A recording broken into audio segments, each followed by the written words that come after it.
Hey there everybody, Eric from Outer Limitless coming at you today with another video.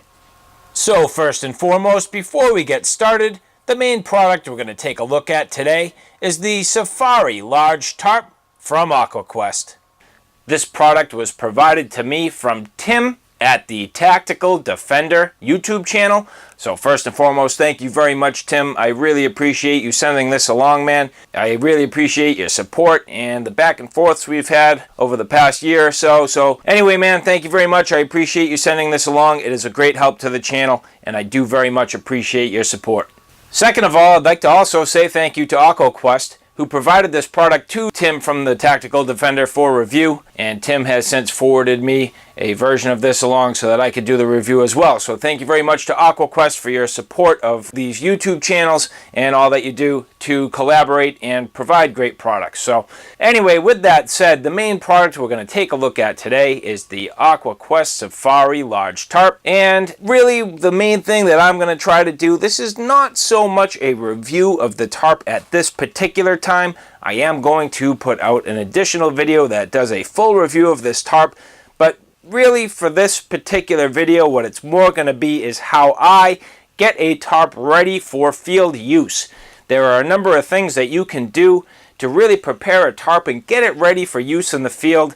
And so I wanted to show you today what I do, some of the little tips and tricks that I've figured out over time, and how I'm going to prepare this Aqua Quest Safari Large Tarp for field use.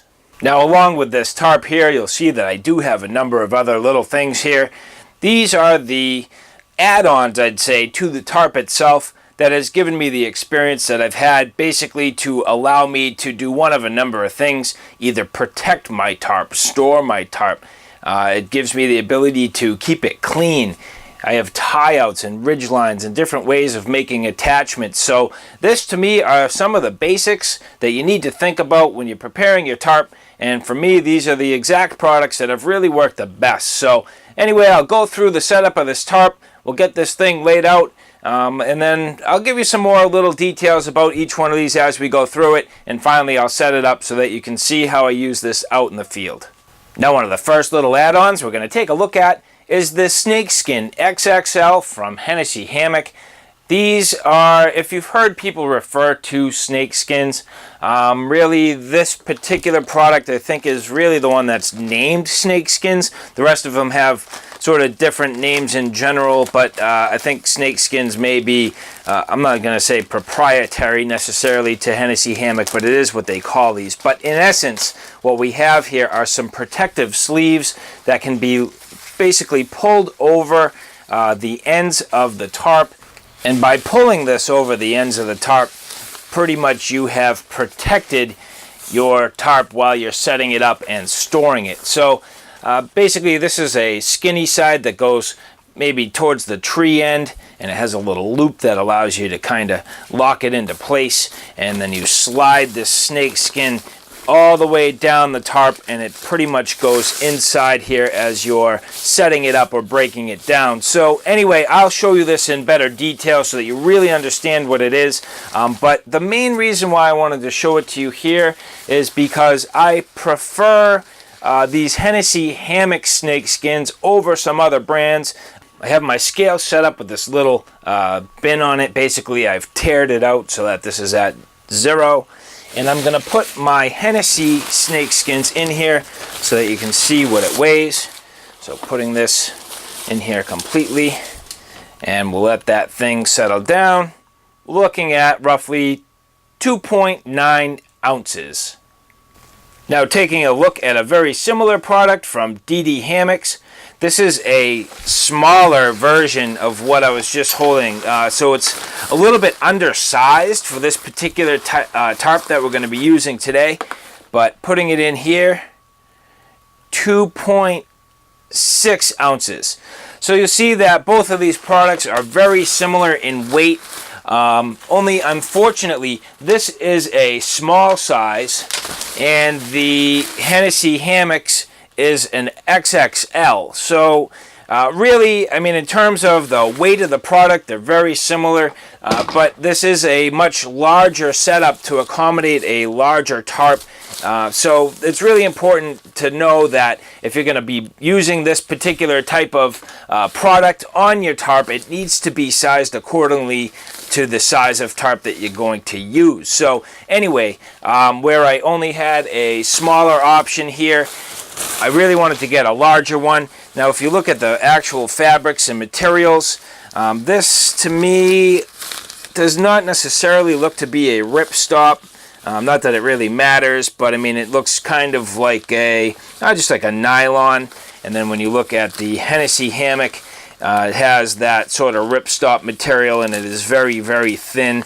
Has this little sort of wire in the end here to hold the end of it open. And so, I mean, overall, this particular material is very nice, very lightweight, and a good overall size to accommodate this particular tarp that we're showing you today. So the next item we're going to take a look at here is an Steel Ridgeline. Now if you're unfamiliar with Steel, basically it is a very high strength to weight ratio cordage. Basically I bought this already made. Steel is pretty interesting. It has some unique properties where it is a woven material. Basically it allows you to make some interesting different loops and the ability to kind of weave things together in different ways. So in this particular case there are some sort of pre-laid loops already put into this ridgeline, and then a couple of different loops that have been made for prusik knots and whatever. So I will show you this in detail, but essentially this is a full-length ridgeline. So this ridgeline here is just about 20 feet, so a little bit more than that. But what's interesting is, like I said, there's already some pre-made loops, and then I have just on here this quick little, it's sort of like the fastening device. So for example, on this particular end of the line, I'll wrap this around the tree, and coming back to this little triangle here, I will feed this through. And that gives me the ability to really tension this onto the tree. So I'll show you this in great detail. I'm just showing you some of these smaller details now so that when I talk to you later, you've kind of seen it once already. So you'll see just this little quick fastening device here. And then further down the line, you'll see I have some pre-made prusiks and these attachment points here, which you use basically to fasten this onto the tarp loops itself. And so having a ridgeline that is a very nice high quality, it doesn't stretch. You know, this isn't like a paracord which can stretch out, so the Steel does not stretch, and it's already kind of pre-made. So anyway, to string this onto the tarp as a permanent ridgeline has definitely some advantages, and I'll show you this in a little bit once I get this thing hung up. Now next, my tie-outs. Basically, I'll pre-string my tarp with 4 tie-outs already on the corners. Now there's more tie-outs that sometimes you'll need, but the minimum amount is generally 4, one for each one of the main corners. So I'll pretty much get these laid out ahead of time. In this particular case, I have a bright orange, and if you look closely, these do have almost a reflective sort of fabric or thread inside them, so they do have a little bit of reflectivity. I typically like to maintain a low profile on my tarps and shelter systems. I kind of like it to blend into the background, so I don't typically like orange. But where these guy lines are typically low to the ground, a lot of times you're not going to see them anyway, so it doesn't really bother me having a little bit of orange, and in this case at least helps sort of identify them so you're less apt to trip over them. And then the final thing that I have here, these are a cheap version of a Night Eyes figure 9. If you've never seen these, they are quite handy. Again, this is just a real cheap version, but they are metal. I believe they're probably aluminum. I got a pack of 5 here in red, and then I have also blue and gold and black and silver. So I have a whole bunch of these, and they're very, very cheap. I mean, you can get 20 of these or so for probably about $5. So anyway, definitely a nice addition to your tarp setup, which gives you the ability to set this thing up super, super fast. So let me regroup here for a minute. We're going to go outside. I'm going to start to kind of get this tarp laid out and get all these components put together. We're going to get this thing strung up, and I'll show you how all this comes together to be a really great, effective system. Okay, so generally I will do most of my setup at home for the first time and at least just practice. The last thing I want to do is find myself trying to get this thing set up out in a situation, whether it's just, quite frankly, setting it up for the first time out in a, a camping environment, even if it's for the first time. There's little things that go wrong or little things that you find that didn't work out quite the way you'd expect. So on top of everything else, I mean, more than anything else, you really don't want to find yourself out in a situation where you're relying on this tarp to keep you dry, and then you're setting it up while it's actually raining. So, I'm at my house right now in a controlled environment where I have all the parts and pieces that I need, and I'm going to start to put this together while I can deal with it out here, and then I'll bring it out into the field when I can really give this thing a go trying to set it up. And I'll probably do something where, say for example, I'll go on like a quick day excursion or like an afternoon or something to use this out with, go hang out in my hammock or something and try it out first before I really take it out and go camping or backpacking with it. So as I get into this, really the first thing I need to do is get this ridge line onto it. So I'm basically just gonna unravel this tarp here and start to make sense of it, figure out where my tie out points are, get this thing oriented the right way. So I know on this particular tarp it does have this big, large, reinforced sort of center ridge line, so I can see that that's going to be the center point.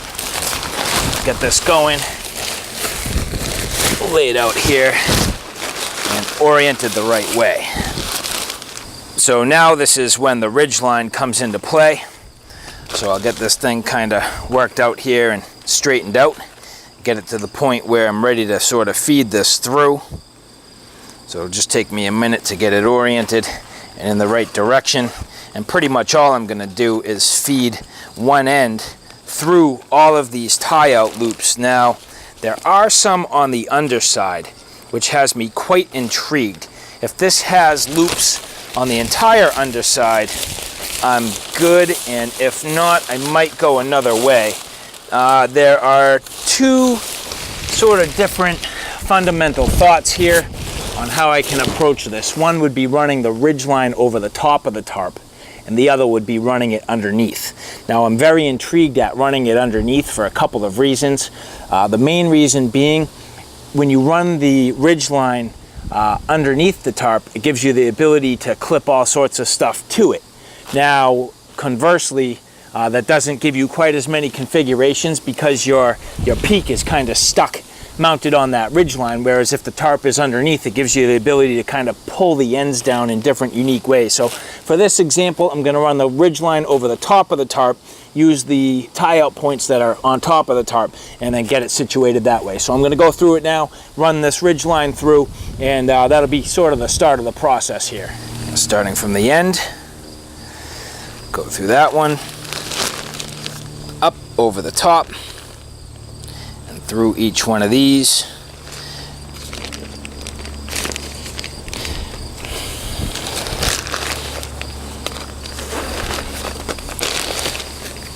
Now, interestingly enough, for whatever reason, these are kind of like perpendicular to the direction that this is traveling through. And I'm not too sure why. It seems a little bit funny to me, but we'll stay at it. A little bit of wind here, but not too big of a deal. You're just gonna have to deal with a little bit of tarp noise and a little wind noise here as I get this going, but it's the outdoors and that's what happens. So anyway, I'll keep feeding this through until I get it all the way through from one end to the other. So now I have my ridge line all the way through, and now for the next step. So now to get the snakeskin going, all I really need to do is I'm going to work this on each end. So I'm finding the end of my ridge line, feeding this through. So pretty much I'll just get that going in to one side and continue to feed it through until the point where it's dropped from one end all the way down to the other, making sure, of course, that I have the wide end going first. That's the main thing if you've never used these, just realizing that there is a wide end and a skinny end on these Hennessy ones anyway. Now the other one that I showed you, which was the DD Hammock, was a single sleeve. This is a double sleeve design, and I'll kind of show you that once this is done, but just continuing to work this ridge line and feed it through to the bottom until it comes out. And then I'm going to pull all the excess and get this through all the way. So I'm going to do this on the other side real quick, and then we'll get this thing set up and I'll show you what it looks like. Now you'll see this particular side on this ridge line, this has a loop on this end and this quick toggle. And what I'm going to do is wrap this around my porch for now, and then use this to connect it. And really then I can pull against this and it's never going to let go. So this is a really nice feature where I never need to tie a knot to get this thing started. And you see how absolutely fast this is.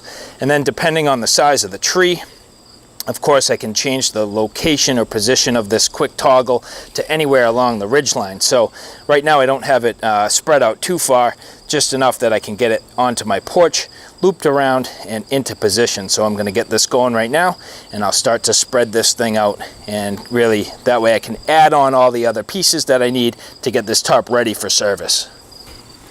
I'm going to use this post as if it was a tree. I'm going to wrap this ridge line around, and you'll see that quick connector there, and the loop that I have on this ridge line, basically just passing that quick toggle through the loop right here. Just that quick, grabs on and pull it tight, and I'm off and running. So real easy to connect up this side, and it gets me going. So anyway, at this point I'm going to continue to walk this thing out, and we'll work on the other end.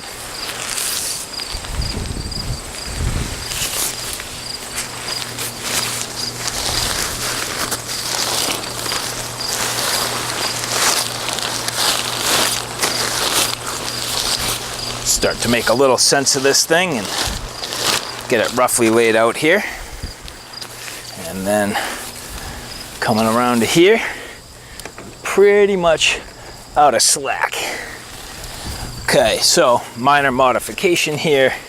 I added this strap just to get me a little bit further out on this system, and that gives me enough slack to do what I need to. So at this point I can definitely run my ridge line the way I need and get this thing tensioned out. So we're getting there. Let me show you how I connect up this side, and this is a key component to this system. So this is when the figure 9 comes into play. This is a quick connect system for this side of the ridge line. Now as you saw on the other end, obviously it was very, very fast for me to set that up, and I want this side to be equally fast. So I'm going to add one of these figure 9s to give me that quick setup ability. So the easiest way I've figured to install these is if you point it in the direction for which the loop is sort of going. So I mean, if you see here, you know, these are kind of pointed in the same direction, if that means anything or makes any sense. But so in other words, when I go to install this, I'll pick a distance off. So basically what you do is you take this loop and you pass it through here, and then just over the top of this, and then you pull it down. So you'll see again, this is pointed in the direction for which it's coming, and that's really easy. I mean, this thing can be slid at any point on this ridge line, you know, tighter or looser depending on the size of the tree and how much slack you need. And so it's a very, very fast and easy way to get you a good quality connection point on this end of the ridge line. Okay, so again, imagining that this ridge line was passed around a tree, what you're going to do is you're going to pull this nice and tight around the tree. You're going to find that figure 9. You're basically going to get that ridge line caught in this upper piece. You're going to pull tight. You're going to use that just like a pulley, and then when you have it where you want it, all you're going to do is loop it around and get it caught in those teeth. So that is just all it takes. It's a really beautiful way to quickly tension up your ridge line, get it super tight, and to get it so that this will really hold with no knots or anything beyond this. This is all it takes, and this will just simply hold in any weather condition. I've never had them slip. Now I do add an additional little half hitch here to basically tighten this on. So if you look at a little half hitch here, just to secure that into place, there's literally no possible way this can go anywhere. And then when I'm done, all I need to do is pull that out, release this around, and that comes out and I'm done. So again, just a really super quick and effective way to get your tarp hung up in a flash. So now really quick before I move on, just to revisit these two connection points. So first is that quick connect toggle on this end, and then over on this side we have that figure 9. So really pretty slick, super fast and effective way to get this thing strung up in a hurry. And if I back off here, you're gonna see absolutely how tight that ridge line is. I mean, there's literally like no sag to it. And that is really one of the best benefits of this, is that you can get your ridge line just super, super tight. I mean, this AM steel is ridiculously tough stuff. It can take the tension. It's just very durable. It does not stretch. And for that reason, you're really able to get this ridge line super, super tight. Now, to continue on with stringing this up, you'll see that this ridge line has some pre-made prussiks. Now these are also made of AM steel. What I found is that AM steel on AM steel tends to slide just a little bit. You're better off maybe changing this AM steel prussik out to something with a little more bite. Maybe something closer to a bank line. I have used paracord, but it's still, paracord's a little bit slippery, so maybe something that's a little bit waxy, like a heavy duty bank line, would work a little better. But in that regard, I mean, today, this is what I have on here is the pre-made AM steel, so I'm gonna use it for this example. But I have here these loops. I'm gonna show you how this attaches to the tarp, and this will really get the overall shape of the tarp established and tight on this ridge line. Now at this point, the key is that you want these snake skins beyond the end of your tarp. So this is the very end of the tarp. I have this thing laid out, and here I have the very first prussik. So what I'm gonna do is I'm gonna use this inner loop here to connect to this. So basically passing this through, just feeding it through that inner loop, and then this is almost like a self-knotting loop on here. I'm gonna pass this through. I'll show it to you in a little bit of detail in just a second here, but it's kind of windy and I do want to get this established as I can. So anyway, getting this thing started and getting that loop through, and then I'll continue forward on the other side and I'll do the exact same thing. So hopefully in this case I'll give you a little better detail. What you see here is this loop. It's already pre-made. I'm taking this end, I'm putting it through the tarp. Once it's through the tarp, I'm putting it through this side, and then I'm pulling this whole thing tight so it cinches on itself. So what I'm gonna do again, as I mentioned, put it through this inner loop right here. So just popping that through. Then I'm gonna take this and just put it through this hole, and then pull this whole thing tight. And at this point, it pretty much will tighten right down on itself. And then pulling my prussik down and into place, I can start to stretch this tarp out and get good tension on it. So at this point, as you can see, I've used these prussik knots to just pull this, and these prussiks automatically tighten down. And that is the beauty of a prussik knot. And you'll see they're just so tight, they won't move. And this ridge line is so tight, and the top of the tarp is just so tight. I get a really nice quality taut ridge line here. Now I can tell already that I feel as though I made a little bit of an error going after these inner loops here. I am going to readjust this to these outer loops. I feel as though it'll do a better job holding it. They're larger, they're stronger, they're tighter. So I'm going to readjust these prussiks again to hold on to these outer loops, and then I'll continue on. Now again, that's just to emphasize my point that nothing goes exactly as planned. You always have little adjustments that you want to make, and the only time you learn that is by doing this. So by having me doing this in a controlled environment saves me a huge headache from being out in the field and trying to deal with this stuff when it's raining. So now that I have this readjusted You know, at this point I have this set up much better. I'm much more happy with that as the attachment point. I feel like it's putting less stress on this central seam here, and definitely working a little bit better. So let me show you the advantage to these snake skins while I got you here. So let's just say you had to pack this thing up. You can use these snake skins really here just to kind of slide down on top of this thing and get it packed up. It's really pretty quick and effective. Now, as I was mentioning before, you really need to know the size of the tarp you're packing up into these. I can tell you already that even these XXL snake skins are kind of tight for this. It's a little bit cumbersome to get this thing folded into here, but it's not a huge deal. I just got to work it for a second, and then over time I know that I'll get a little bit quicker and faster and a little bit better at this once I get used to it. But in the meantime, I'm just going to kind of work this a little bit and get it tucked into here.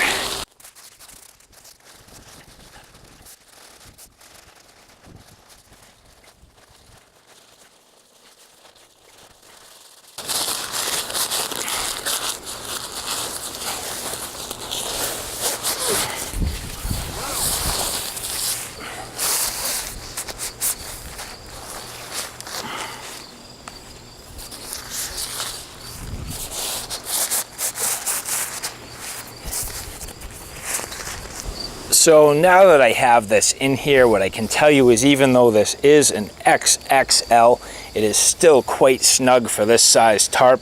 I might find that it ultimately doesn't work. So again, this large tarp is roughly a 10 by 13. This has worked quite well in the past for a 10 by 10. I thought the 10 by 13 would work. It's just a little on the snug side, so that's something to be careful of. If you are using a slightly heavier 10 by 13, it might not work. Now, the other tarp that I typically use this on is the Hammocks Superlight. It is a 10 by 10 sil nylon. It's a very lightweight tarp compared to the Safari tarp. It's a little lighter weight in terms of the overall denier. So this is a heavier tarp, and it is also larger. So you can see here it gets a little bit bunchy. Now, the other thing that kind of helps is if you're able to secure this end of the snakeskin to the ridgeline so that as you're pulling it out, it doesn't slide. So right now what's happening is I'm pulling this thing and it's sliding around. Sometimes it's helpful to have it cinched in one spot, and I can see that I'm kind of bunched up all the way from one end to the other, and then I don't have too much tarp. There's no tarp from here all the way to here. So if you look at how much material basically is not being utilized here, there's quite a good amount. So I have a little adjusting to do. I might find that this works ultimately perfectly fine, but my initial impression is that it's going to be just a little on the tight side.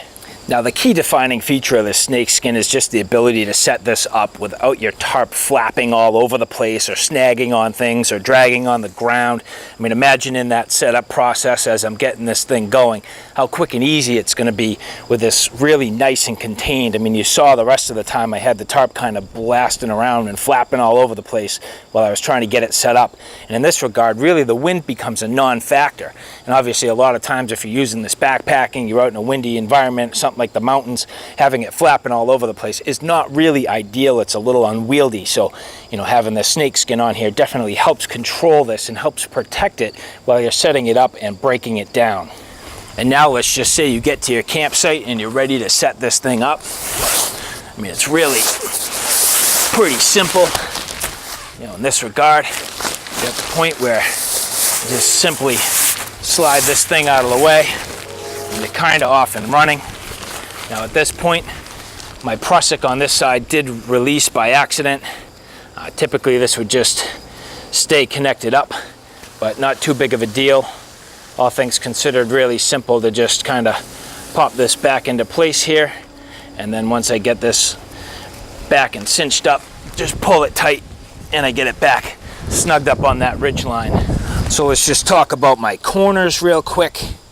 Basically, like I said, I like to have some guy lines or tie outs already on the corners. So I'm just going to get these things laid out here. And what I typically do is just feed these through Now this has a nice big oversized tie out here, so I'm going to figure out the best way to get this connected so that it doesn't release. Now I do have these little kind of, I don't even know what you call these things, these black sort of, I don't even know what you call them. There's like black plastic things. I'm just going to loop this through like this. I hate tying knots. I like to avoid knots. I know there's a lot of simple knots, but at the same time, knots can go poorly, and in the wrong times you just don't want to deal with them. So that's going to stay on there, no problem. It's just a little loop. I get that fed right through there. So here you go, just real simple and basic. So all I did was loop this around and then just feed it through there. So really quick and easy, no knots, and that will never let go. If I'm going to the ground or I'm going to trees, it doesn't matter. I still like to use one of these figure 9s. So what I'm going to do is basically, again, this is going to the loose end. I'm going to basically position it facing down in this case, because that's the direction of the loose end. I'm going to take this and loop it on. Just get it into a pretty appropriate location, the best I think fit. Now on these figure 9s, I'll get them basically located on the guy line exactly where I think I need them. In this case, I know I'm going to the ground, so I really need it pretty close to this tie out. If I look at the height of the tarp and where I'm going to be going with it, I try to make some sort of an assumption as to how I'm going to need it. So in this case, I'm keeping it pretty close to the tie out on this tarp. I generally like these triangle pegs. I feel like they do a pretty good job for me. I'm going to find a place that gets this kind of tied out where I want it and get this thing started. Hopefully get it reasonably into the ground without bending it. And now I don't have a good means to getting this in the ground, so I'm going to try and step on it and hopefully get it positioned. Something hard there. See if I can reposition this and get it where I need it. Probably bending these things. There we go. Now, looping around here, I'm going to use this figure 9 the exact same way I did on that ridge line. Loop it around and bite, and I'm good to go. So nice and quick and easy. Now again, I'll just do this really quick for you because this is really important, but once you have your stake in place, loop it around. I'll just do it like this so you can see better. Loop it around. Use this like a pulley. Pull it tight and bite on, and it's done. Super fast. All right, so at this point I have all 4 corners completely staked down. You'll see the detail here on this little figure 9. Show you how easy that is. That will not let go by itself. Never mind if I put a little half hitch in there to really lock that in place. You'll see how little half hitch would hold that loop and not let it go. So anyway, that is about it. I mean, you'll see how really nice and tight this entire thing is. I really love the fact that I can get my tarp super, super tight. I mean, I know it's a funny thing to be proud of, but my tarp setups are definitely very, very secure and strong and won't let go. And it's really important in adverse conditions. You'll see even with the wind that it's just a minor amount of movement, and that is just super critical. So everything being super, super tight is definitely a must. So all right guys, there you have it. A quick look at some of the tips and tricks that I've come up with over time to most appropriately prepare my tarp for field use. You know, there's a lot of little things here. I hope you found it helpful. These are the things that I've done basically to get my setup ready for use in the field, the ability for me to protect my gear, and to also set it up really fast in case I get to a campsite in adverse conditions. I just need to get it going really fast and quick. So anyway, beyond that, I'd just like to say thank you again to Tim at the Tactical Defender and also all the people at Aqua Quest for providing this product for use and for review. I really appreciate it, so thank you so much. This has been great. And I'd also like to say that, pay attention. I'm going to be coming up with a full featured review on this particular product. I'm going to go through all the features and we'll talk about the overall quality, and hopefully it's a product that will work well for you. So all right guys, thanks for stopping by. I hope you like what you saw. I hope you found it a little bit informative. If you like what you saw, please like, share, and subscribe. And as always, thanks for stopping by. Take care now. I'll see you soon.